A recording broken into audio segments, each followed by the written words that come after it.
was 74 to 77. Several Upanishads he commented, like Mandala Brahmana Upanishad, Yoga Tattva Upanishad, Brahadaranya Upanishad, Chandogya Upanishad, Churika Upanishad, Katha Upanishad.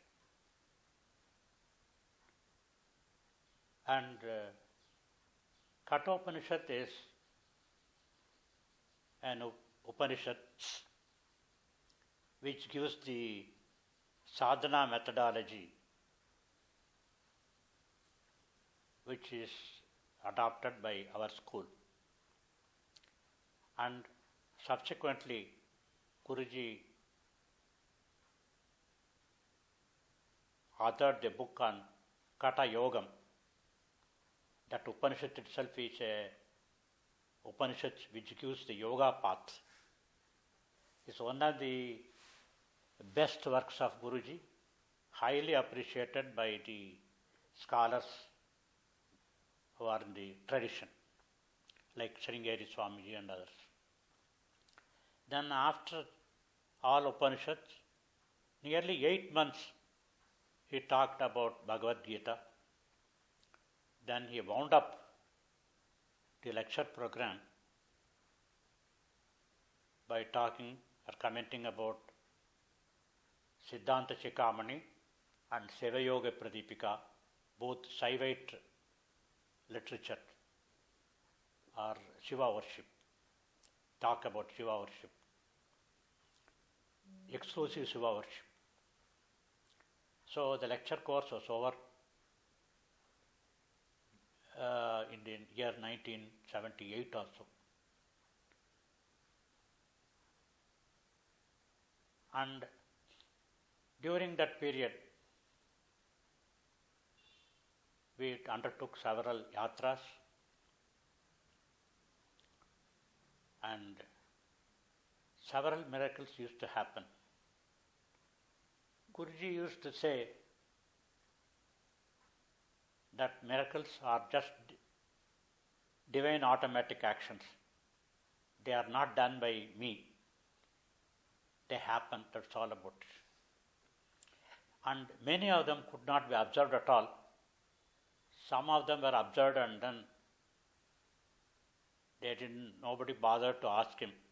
Only very few they were observed and clarification sought from Guruji, and he has explained what they are. So, usually the miracles are not taken as a very genuine proof of someone's greatness. And even if you say, oh, that's how everybody is claiming, that's what people say. But there are certain miracles that they cannot say that everybody is doing it, everybody is claiming that way. Such events, 1 or 2 or 3 of them, I would like to tell.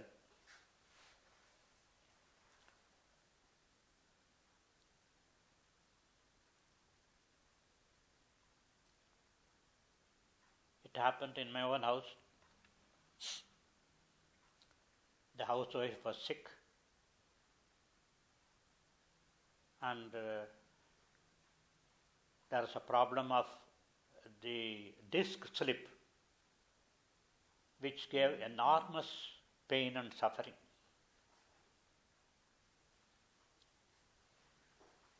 Guruji came and visited the patient and said, "You all clear out. I will call you to come in. I will treat the patient." Then we all went out and he closed the door. After 15-20 minutes or so, he asked us to come in. And first I looked at Guruji. He was having the towel wound round his head like a turban. That's what I saw. Then I looked at the patient. The patient naturally is dark in color, but she was looking so bright, very fair, beaming with health, cheers. And Guruji asked me to touch the hair of that lady. And it was ice cold. Then he asked her to go and make some tiffin for all of us, and then she jumped out of the bed, which is not normally possible with a disc sleep patient, and went to the kitchen to do the refreshments. Then we asked him what's happened. Then he said, being a yogi, I could come out as Angushtamatra Purusha. And I pulled out the Angushtamatra Purusha, the patient. This Angushtamatra Purusha carried that Angushtamatra Purusha and went into the Ganges with the sankalpa that all the sins that are responsible for the suffering should get vanished, immersed, and took a bath. Not sufficient, then the Angushtamatra Purusha, the senior one, took the junior one to Manasarovar. The water was ice cold. He again dipped there and then brought back. This Angushtamatra Purusha went into Guruji, the other one went into the patient. This is what has happened, he said. This is an event which anyone cannot claim to have done, which anyone is just unimaginable to do such a feat. Only a Mahayogi can pull the Angushtamatra Purusha out of you and still keep you alive there. You see? Both were alive. Guruji and the patient both were sitting probably in the same location till the whole process was done, maybe 15 minutes. They re-entered their respective bodies. And once they entered their respective bodies, of course there was no change in Guruji at all. He should also look brighter. His hair also should be wet and ice cold. No, it was not so. He was just as he was earlier. Only the patient, there is so much of change. That means there is no change needed here. There is no change warranted here. There is no sin here to be washed. It just worked, that's all. The other one, everything had to be done on the patient. Everything was done there. This is a yogic feat. Only a Mahayogi can do. Likewise, you see, another instance, that's also very significant. The Pujari of Veerabhadra Swami temple at Veerabhadrapuram is an old man. He came to Guruji and said that I am going to the hospital. There is going to be some operation for my kidney. He said, go, then get your operation done and safely go home, he said. Then after about 15 days or 20 days, he came to Guruji and reported, Sir, I knew that much, that I was put on the operation table and they given me anesthesia. Afterwards, I didn't know anything. I was just going in the sky somewhere and two people were escorting me. They were taking me, I don't know where. And you appeared in the scene and they asked me, where are you going?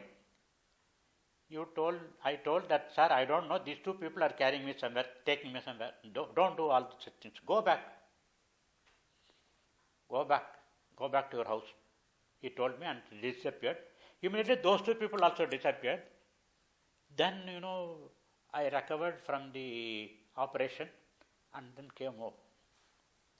Almost he was dead on the table. The Yamakinkara should be taking him to, I don't know, the Pitraloka or somewhere.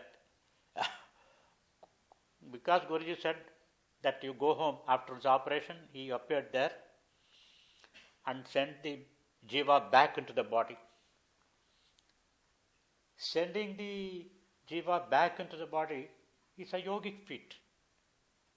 Krishna has done it. All of you know the story. Krishna's guru is Sandipani, who is Brahma himself, who came there to teach Krishna. After the teaching is over, Krishna asked, I should give some Guru Dakshina. Sandipani knows he is Brahma and he is Vishnu. What would he ask? No, I don't need anything. Your grace is sufficient, he said. Then, no, that's not the point. We are in this earthly plane. You should ask something and I should get from me. I should give something. Then in that case, ask my wife, the Guru Patni. Guru Patni said, no, I lost my son some time ago. He died.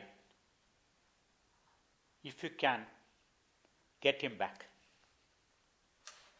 The story goes, he went in search of him to Yamaloka and then pulled out the Angushtamatra Purusha of that boy, and then from Panchabhutas created this same body as it used to be and handed over their son to them. This is a great yogic feat. Is similar is what Guruji also did, you see. It cannot be otherwise. He has Krishna Tattva in him. So the same capability is there, and he is a Mahayogi to start with, so all put together, that's not. Likewise, several instances of diseases instantly getting cured by just a touch, by a look. Such things are daily routine, it was happening. All were those devotees who were at the outer ring. They are supposed to come to him, take some medicine, hear him, come to him quite often, and then draw his attention and come to the inner ring. Once they come to the inner ring, he would take over them and he would start the sadhana in them and then accelerate the process of evolution. So all those patients who took all such help are the people who are supposed to reach the closer circle one day. That's how there is some reason for them to go towards him. That's a God's design. And these are certain things that has been consciousness doing. There are many things that Guruji himself used to tell us that unconsciously happening. He would not know at the mental level. But a great miracle happens.